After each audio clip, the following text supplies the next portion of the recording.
Thanks, Kurt. Well, the city of Ottawa is coming down from an all-star hockey high. There were a few small glitches over the weekend, but for the most part, the event was a huge success for our city. Thousands of people checked out Fanfare, the skills event, and of course, the All-Star game. The event was a big win for hockey fans and for the city. The AllStar Weekend is estimated to have brought in $30 million to the capital. Mayor Jim Watson is thrilled with how things turned out.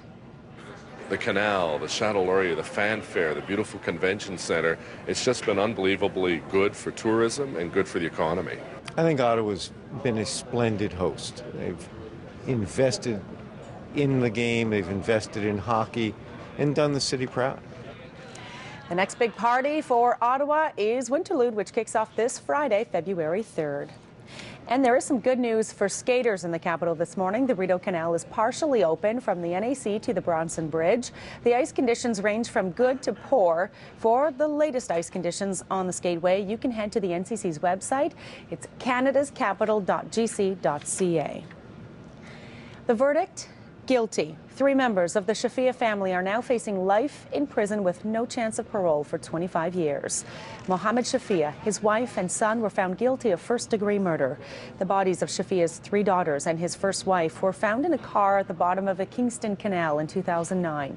The Crown says the girls were killed because they defied the family's rules on dating, and the judge called their deaths cold-blooded and honorless. 4 strong, vivacious, and freedom-loving women were murdered by their own family. The Crown also said the guilty verdict sends a very strong message that honor killings are not acceptable in Canada. An inquest into the death of a construction worker is expected to hear from 18 witnesses and last 2 weeks. The coroner's inquest, which starts today, will examine the events that led to the death of 55-year-old Albert Pleu. He died in 2008 after being injured at work. The inquest may also make recommendations to prevent similar deaths. Well, it's a big day for parents of 4- and 5-year-olds. Registration for kindergarten at Ottawa's public schools starts today.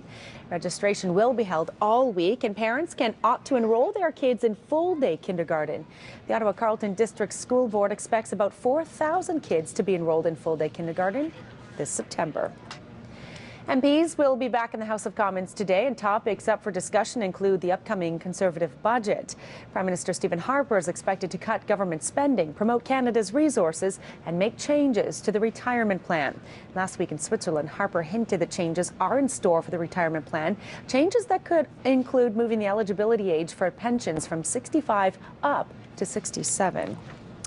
And finally, a Canadian actor is hoping he'll soon add an Oscar to his growing list of awards. Christopher Plummer picked up a Screen Actors Guild Award last night. Christopher Plummer. He won Best Supporting Actor for the film Beginners. Plummer has already taken home a Golden Globe for that role, and if the 82-year-old is given the Oscar, he'll be the oldest actor to win. Other big winners last night include the movie The Help and actress Betty White.